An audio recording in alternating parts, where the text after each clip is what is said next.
жоғалып бара жатқан мамандықтар түрі. Жас ұрпаққа кеше ғана болмаған мамандықтарды игеруге тура келеді. Қазіргі талапкерлердің жағдайы өте күрделі. Бір кездері сұранысқа ие мамандықтар технологиялардың қарқынды дамуына байланысты қажетсіз болып жатса, және роботтар экономикада маңызды рөл атқаратын жағдайда қандай мамандыққа оқуға болады? Елестетіп көріңізші. Жоғарғы сыныптағы ұлыңыз немесе студент немереңіз сабақтан кейін үйге келіп сізге «мен инфлюенсер болғым келеді» десе, сіз бұған не дейсіз? Осы мәселеде мектепті енді бітіргендер немесе алдағы жылдары талапкерлерге айналатындарға ересектер жалпы қандай кеңес бере алады? Мен кімге оқуға баруым керек? Болашақ мамандықты таңдау қазіргідей қиын болған емес. Ол бірден 3 себепке байланысты. Неліктен мамандық таңдау соншалықты қиын? Біріншіден, таңдау ұсыныстардың әртүрлілігімен қиындатылады. Қазақстанда ғана қазіргі кезде 200-ден астам жоғарғы оқу орындары әртүрлі мамандықтар бойынша білім береді.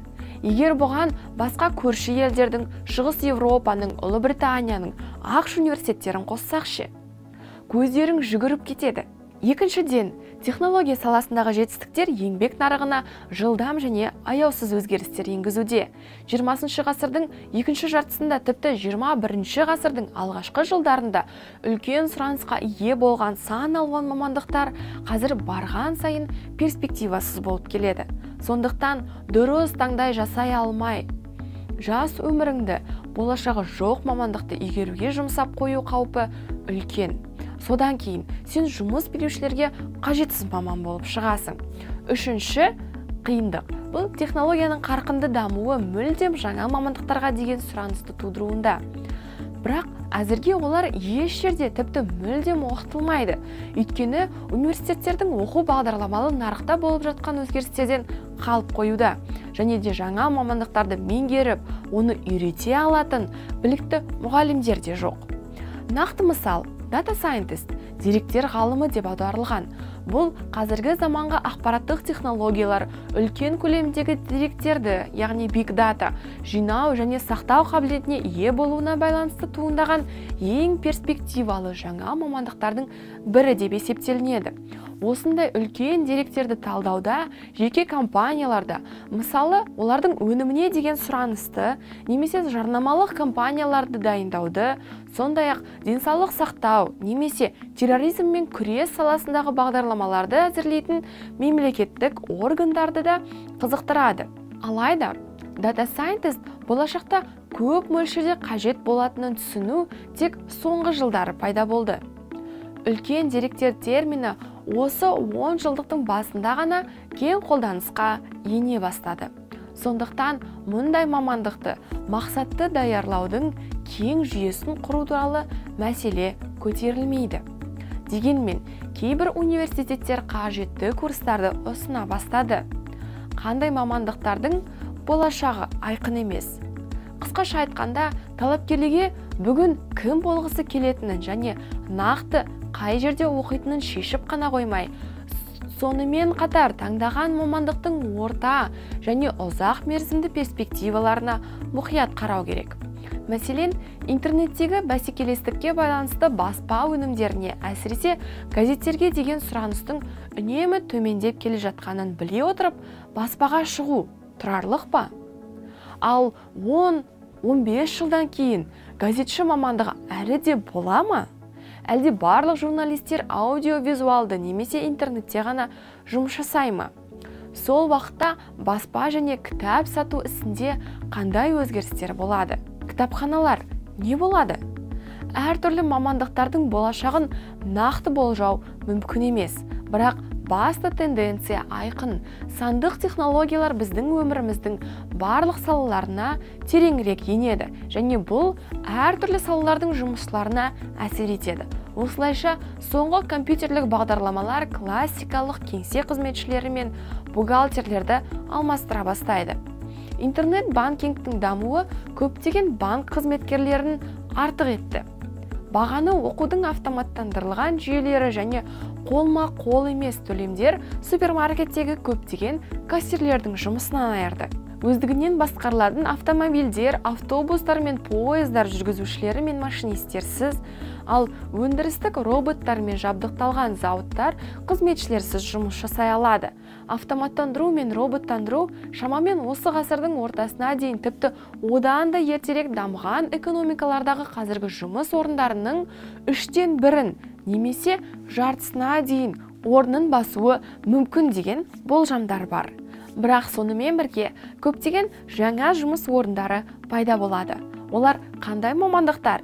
Әсіресе стенді түсінетіндер жақын болашақта біз 4-ші өнеркәсіптік революцияның әлемдік орталықтары болып табылатын елдерде. Автоматтандырылған жүйелер тауарлардың басым көпшілігін шығарып және қызметтердің едәуір бөлігін ұсынады деген болжам жасап отыр. Бұл жағдайда адамдардың жұмысы роботтарды басқарудан немесе басқа адамдарға қызмет көрсетуден ғана тұратын болады. Сондықтан да автоматтандырылған жүйелер мен машиналардың барлық түрлерін ғылыми әзірлеуге, жобалауға, бағдарламалауға және жөндеуге байланысты мамандықтар кең сұранысқа ие болады және өте перспективалы. Яғни STEM аббревиатурасына жақын пәндер математика, информатика, жаратылыстану ғылымдары және технологиялар бойынша жоғарғы немесе орта арнаулы білім алуды шешкен талапкерлердің ақылы және тұрақты жұмыс табуға мүмкіндігі өте жоғары. Еңбек нарығының даму тенденцияларын зерттеуге мамандандырылған кейбір ғылыми орталықтар жаңа және жоғары сұранысқа ие кәсіпкерге 3D принтер мамандары мен дрон операторлары сияқты мамандарды жатқызып отыр. Өйткені ұшқышсыз ұшу ақпараттарын енді тек әскери салада ғана емес, сонымен қатар әртүрлі коммерциялық және ғылыми мақсаттарда, мысалы үшін тауарларды жеткізу, фильм түсіру, жер бетін зерттеуде көбірек қолданылатын болады. Оларды тек жоғары білікті ұшқыштар басқара алады. 21 ғасырда ғарыш мамандықтарының барлық түрлері үшін үлкен перспективалар ашылуда. Бұл Марсқа ұшу туралы және әлемді зерттеу жөніндегі жобалар ғана емес, сонымен қатар жер орбиталарын коммерциялық мақсатта пайдалану туралы. Шынында да жер тұрғындарын ғаламдық байланыс және навигациялық жүйелермен қамтамасыз ету үшін, атап айтқанда, пилотсыз көліктер мен ұшақтарды басқару үшін жер серіктері қажет. Алайда жалпы алғанда әлемдік еңбек нарығына болашақта көптеген физиктер, химиктер, биологтар, бағдарламашылар ғана емес, екінші жағынан лириктер де қажет. Басқаша айтқанда адамдар, машиналар және роботтармен емес, адамдармен көбірек жұмыс істейтін болады.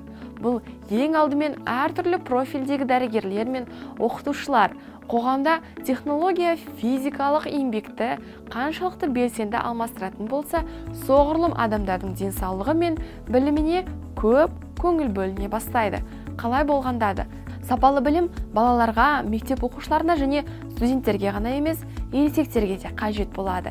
Өйткені олар өз біліктіліктерін үнемі көтеріп отыру керек. Ескі мамандықтар жойылып, жаңалары пайда болған кезде қайта даярлау курстары да қажет болады. Адамдардың бос уақытын өткізуге байланысты мәдениет, спорт, туризм мамандықтарының болашағы зор және мұражайлардың өркендеуі жағдайында виртуалды көрмелердің танымалдылығының өсуі мұражай мамандарына сұраныс тудырады. Ал мамандардың әрқашан музыканы тыңдауға және өздері ойнауға деген құштарлығы жоғарылығы тіпті музыка мұғалімдеріне деген сұраныс арттыруы мүмкін. Енді 20 ғасырда кең таралған, тіпті қарапайым тұрмыстық техникамен де жұмыс істеуді білмейтін адамдар үшін күнделікті өмірде және әсіресе жұмыста компьютерлер, ғаламтор, гаджеттер, құрылғылар мен роботтармен қоршалған ортада өмір сүру қолайсыз болады. Ал жас ұрпақ үшін мұның бәрі еш қиындық тудырмайды. Олар үшін ғаламтор табиғи мекенге айналды. Пайда болған көптеген жаңа мамандықтардың бірі бұл инфлюенсер. Бұл миллиондаған аудиторияға үлкен әсер ете алатын танымал видеоблогерлер. Осы қабілетті оларды жарнама жүргізу каналының бірі етті. Бұл қазірдің өзінде бірнеше жас таланттарға миллионер болуға мүмкіндік беріп отыр. Сондықтан, егер орта мектеп оқушысы немесе студент кенеттен инфлюенсер болуға ниет білдірсе, шын жүректен балаға сәттілік тілеңіз. Осымен тамам. Келесі кездескенше сау саламат.